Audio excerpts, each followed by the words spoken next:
went to the co-op, folks, and I picked up a few different kinds of greens from different growers, and then I put them together. Some are going to be a little bit tender, more tender than others, but I was thinking about variety, and I was thinking about taking a look at the grower and using different growers and putting their soil products together for just purposes of minerality and variety of minerality as well. Yes, ma'am.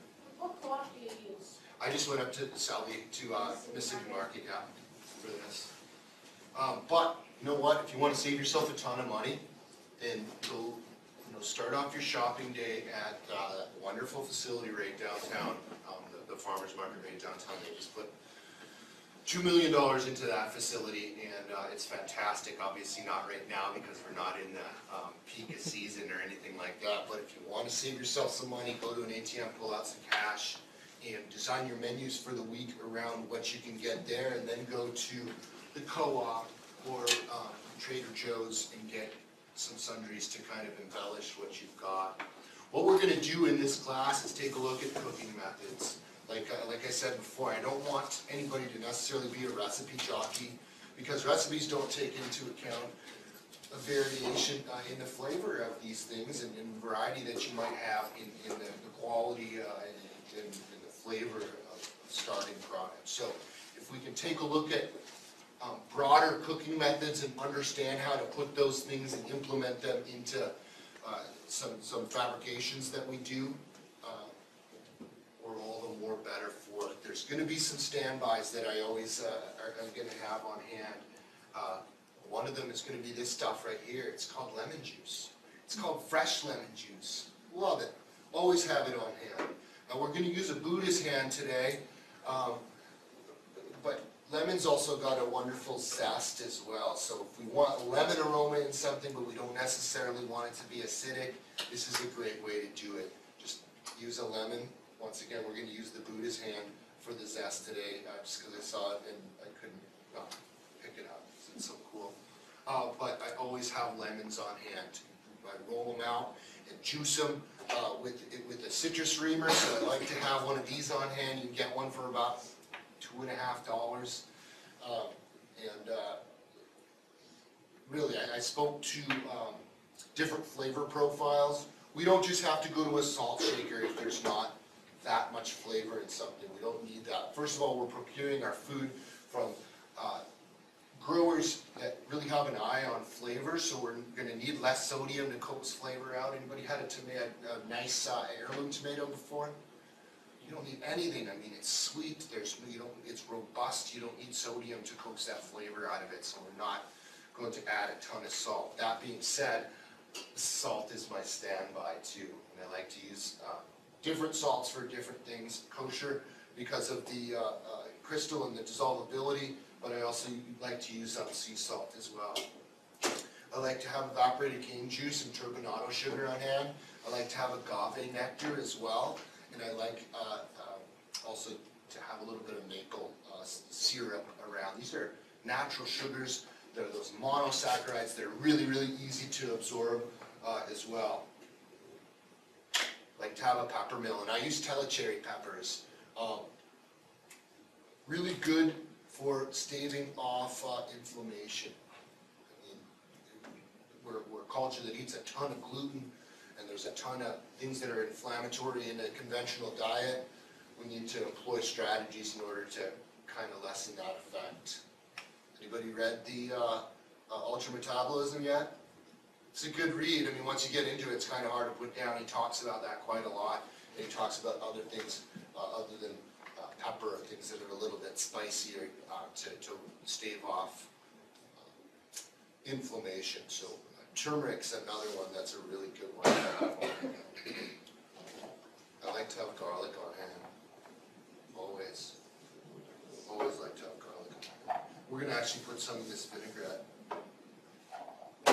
When I'm using garlic, put this together. When I'm using garlic, I like to have the whole cloves. Like I don't get that stuff that you get in the jar that's suspended in oil and it's already cut for you. Anybody used that stuff before? Well, you've used it? Yeah, we use both afterward. but usually I think it depends on, do we have time to, and do we even have any clothes? I'm not sure why we alternate, but we do. Well, it's a convenience product for sure, and it's better than no garlic, but it's really, really pungent. The reason for it is because it's been just really, really processed. Garlic, anybody seen Goodfellas before? Yeah, you remember when they're in jail and they're shaving the garlic really, really thin, so it melts in the bottom of the pan? You know why they do that? And the Italians do it for a lot of different dishes. Because there's a compound on the outside of this, a compound on the inside of this, and when they marry, it forms a different compound. That makes that stuff that's been really, really processed and then suspended in that oil really, really bitter. The compound on the outside is called alliin, A-L-L-I-I-N. The compound on the inside is called alliinase, A-L-L-I-I-N-A-S-E.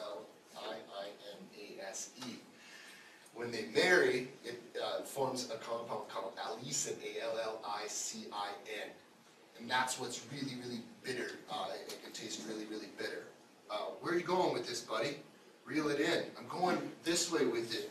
I'm just going to take my knife and break my clove, okay?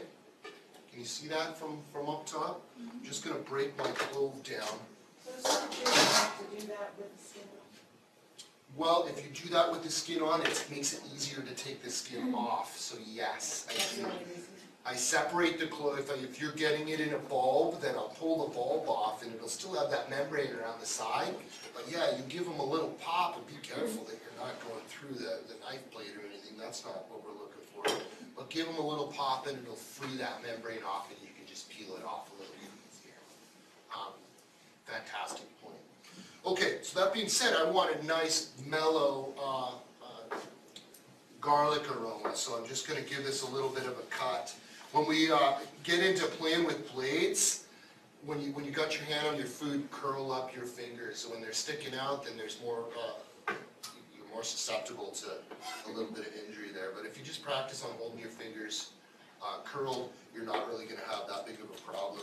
So I'm just going to go through and beat this stuff up a little bit. If there's chunks of garlic in there, I'm fine with it. Remember, the more I break this stuff down, the more that garlic, the compounds are going to coalesce and the more allicin I'm going to form.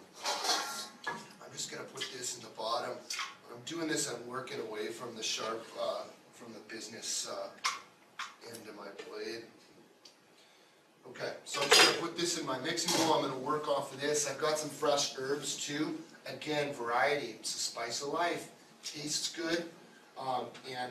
We're exposing ourselves to more minerality, right? More variety in terms of micronutrients. And here I've got basil, tarragon, chives, and Italian parsley. So with this, I mean, we can always add it. It's pretty hard to take back though, right? So we're going to do it just a little bit of feel. I've got right here my lemon juice. We definitely need an acid. And then I'm going to whisk this stuff in a second. If you've got a mixing bowl, I've got a little bit of water down here that I've put some quat sanitizer in. You can put a little bleach water in if you want, just to sanitize things and keep your area clean. I've chopped garlic on here, and garlic really is profound. It'll run through everything. So if you don't want everything tasting like garlic, then just take a little wipe of that. But the other reason that I have this on hand, it's moist. I put it down and I put my mixing bowl on there and it doesn't go anywhere. I've done the same thing for my cutting board too. There's nothing worse than trying to cut and having your cutting board skate all over the place. I actually have a moistened towel underneath as well, so that we've got a little bit more of a stability. Acid, just a little bit in there. You know, I juiced these before just for purposes of being a little bit more efficient from a time standpoint, but it really doesn't take that long. You know, you have one of these and you have a citrus reamer and just, you take your citrus on your cutting board and you roll it out with the back of your hand. Not with so much force that it's going to split the membrane apart, but but just so it kind of gets it a little bit more pithy, and it'll juice a lot more effectively that way. I'm just going to give this a little stir to cut my goodies, start to marry a little bit, and then comes our eggs. This is Schultz Farm out of Owatonna. These guys right here, farm fresh eggs. When a chicken is allowed to get outside and scratch, when it's free range, they're going to be able to eat grubs and things like that. That's where that omega-3 comes in. It's going to be a little bit leaner, a little bit less in saturated fat, but we talk about essential fatty acids, and we talk a lot about a couple of different ones. We talk about 9s, and we talk about 6s, and we talk about 3s. We have,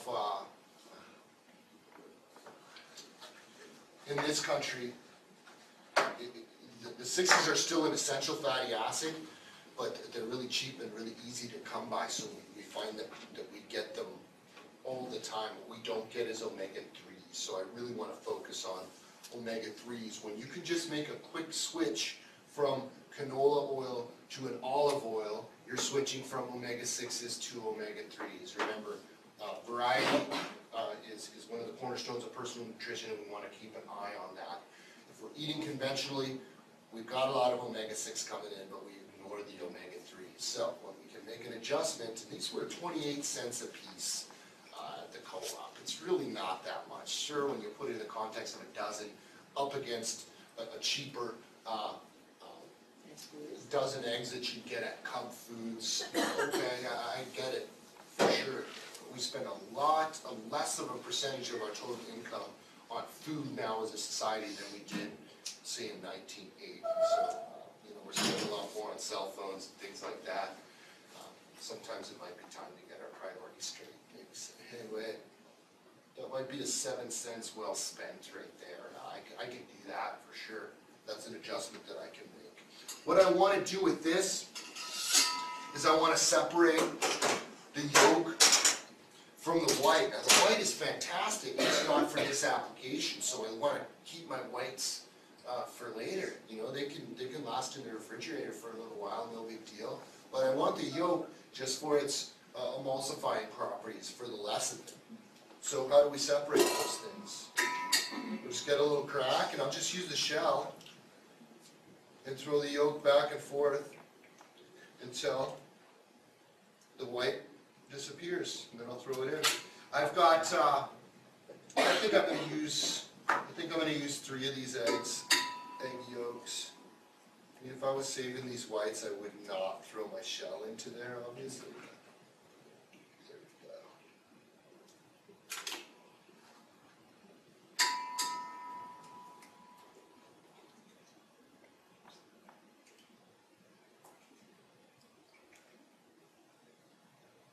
Three parts of the egg. When you cut it, when you get into it, there's the yolk, or we call it the lecithin. The white, we'll make a generalization and call it albumin, and then there's that little white chain, right, that connects the two together, and that's the chalaza. When you separate the chalaza, then everything else will come out of plum. So we've got our yolk in there, got my acid in there, just so everything will be a little bit more on the tart side. I'm going to mix it up. You know what? I'm going to do another shot of this. There's 30 of us in here, so what the heck. This is those phospholipids that are hydrophobic and hydrophilic that are really going to throw those micronutrients around big time when we're eating, or when we're digesting this food. I like to use, just for flavor, a little bit of mustard in there as well. We're going to just use a little bit of this Grey Poupon. You don't need to use a lot, but it's actually a good emulsifier. It's what we call a hydrocolloid, this mustard stuff. And what that means is that it disperses evenly in an aqueous solution. That's all that means. Going to give that a quick mix. homogenize everything. And then I'm going to start to suspend. So in here I've got my herbs, that's strictly for flavor. I've got my garlic, that's strictly for flavor as well. Although we're getting antioxidants, we're getting some minerality depending on the soil composition in which this was grown.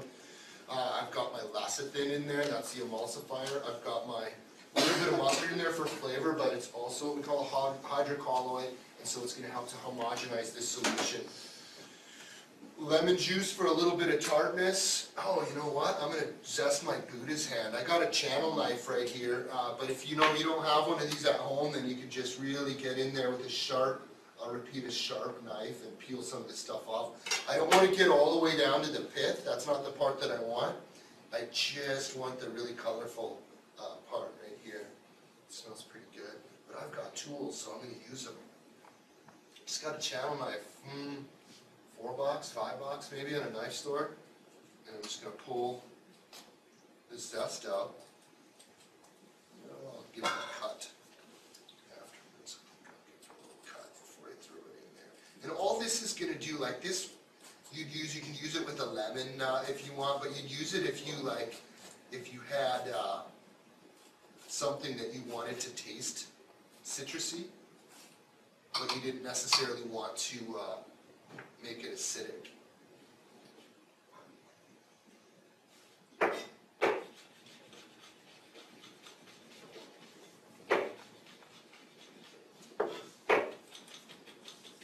Now I like food that's rustic. If you were really worried about the texture of this, then you'd spend a little bit more time breaking it down. But I like a little bit of texture. And the other part of that is, from a standpoint of functional holistic nutrition, the more we cut something and physically break it down, the more stuff is going to deposit on our cutting board, and there's good nutrient in that. Also, the more surface area is going to expose, so when we actually cook something or thermally process it, add heat to it, the more the viability of those micro and macronutrients are going to degrade as well. Okay, so I got a little zest in there for a little bit of fun. And I've got two different kinds of olive oil right here. This is an extra virgin, and that should be a good standby for you to have. It's full of omega-3s. You can get really, really nice single varietal olive oils that just have a ton of minerality in them as well. You can get them that taste, really, really green, have a little bit of bitterness to it. This one's a little bit more mellow, but it's really profound. This is from the first cold pressing. So it's got a lot of olive solids in it. It's a good finishing oil, but it's not necessarily one that you want to saute with or heat up too much. You can marginally heat it up, like if you were going to poach a piece of fish in it or something along those lines, then that would be perfectly fine. But it's not something you want to like fry eggs in or anything like that, because you're just kind of wasting your money and you're burning those olive solids. And then I've got a pomace, which is a little bit more refined, and I'm going to use this for the body and use this for a little bit of flavor. So I've got my lecithin in there. My liquid is what? My lemon juice, right? So if I were just to do lemon juice, I got a little more of that. What is that other olive? Pomace, P-O-M-A-C-E, pomace some people call it. It's more refined. They run it through a finer sieve as well and take a lot more of the solids out. I'm going to start with my extra virgin, and we're just going to suspend this just a little bit at a time into here while we're whisking.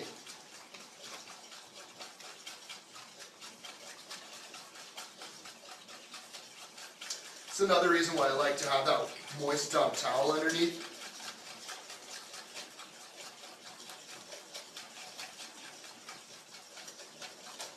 Because I don't jostle around it all.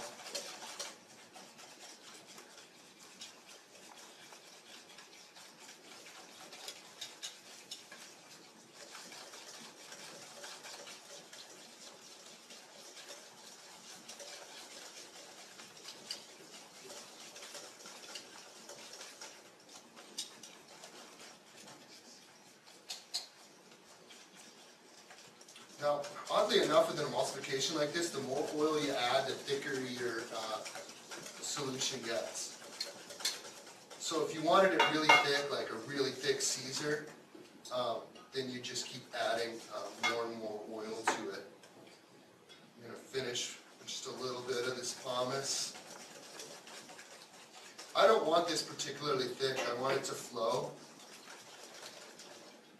and evenly coat all my greens, just like that. So I've got a consistency. Can you guys see this? I've got a consistency that's not too thick. If I were to add a little bit more, it would get thicker. And if I were to add probably olive oil that I have in here, then it would be kind of helming, so I could shake it and it'd get a little jiggle on there. But I don't, simply don't want it for what we're doing here. Okay, so that's my dressing right there. Just like that. We're going to balance, sanitize my board, and we're going to balance with salt and pepper when we start to dress the greens here. Knife a little sandy. Now, a lot of salads go. I mean, assembling them, if you just pay attention to getting nice greens, and you're 3/4 of the way there, whatever you want to put in there, that's your business. Does anybody here have a nut allergy at all? Pretty alright with pistachios? They're a little bit leaner. There's some really good fats in them, and they're just really nice in salads, so I'm going to go ahead and throw some in. I got some golden raisins. Everybody all right with that? A little bit of sweet, because we've got things that are a little bit acidic, so to cut that, we can throw that in there. Once again, variety, right? There's going to be some minerality in this as well. There's going to be some good fructose in there, a monosaccharide. But you can put whatever you want in there. If you've got some prunes or dates or anything like that, that's fantastic. Go for it.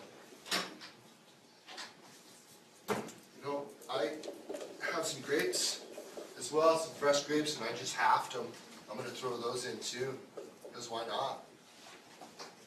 Got a little bit of red onion. So, let's going to kill 2 birds with 1 stone right here. Show you how to cut an onion too. So I'm taking the tops off.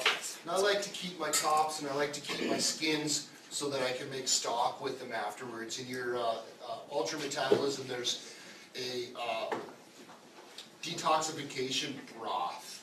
So we do a play on that. I use it every time I want to use a liquid cooking medium, like a liquid to cook rice or something along those lines. Well, there's some, in the butts of the onion, there's still going to be some micronutrients. So if I could make those into a stock and use that as my liquid cooking medium for my rice or my polenta or my quinoa or anything like that, then I'm going to get that. I'm also going to use it instead of like chicken base or bouillon or something that's really, really high in sodium and artificial colorings and things like that. Anybody used chicken base before? It's like the color of your shirt right there, only a little bit more on the neon side. You don't really find that stuff in the wild necessarily. It's definitely a concoction that wasn't made. So, I blocked off the ends of that. Can you see the strata in there? Everybody's seen the onion before, correct? I'm just going to give that a cut in half. Now, if I put an onion in a salad, I want to cut it really, really thin because it just makes your breath terrible if you have a huge chunk of onion. It's really pungent, but it's really nice. It can be a really nice accoutrement if we treat it right. So the first thing that you want to do is have a sharp knife. The second thing you want to do is curl your fingers, right? And all I'm going to do is slide this knife against my fingers and use it as a guide. You see that? So I'm going in. And I'm not just going straight down. I've got more of a north and south action as well, so it's more of a slice. And when we're cutting them this way, then you can see we've got a nice julienne, which is the classic cut, and they're not that big at all, so it's not really going to, you can breathe on people after this. It's not really going to be that big. But if you get a huge chunk of it, then you're going to offend some folks. They're not going to want to be around you.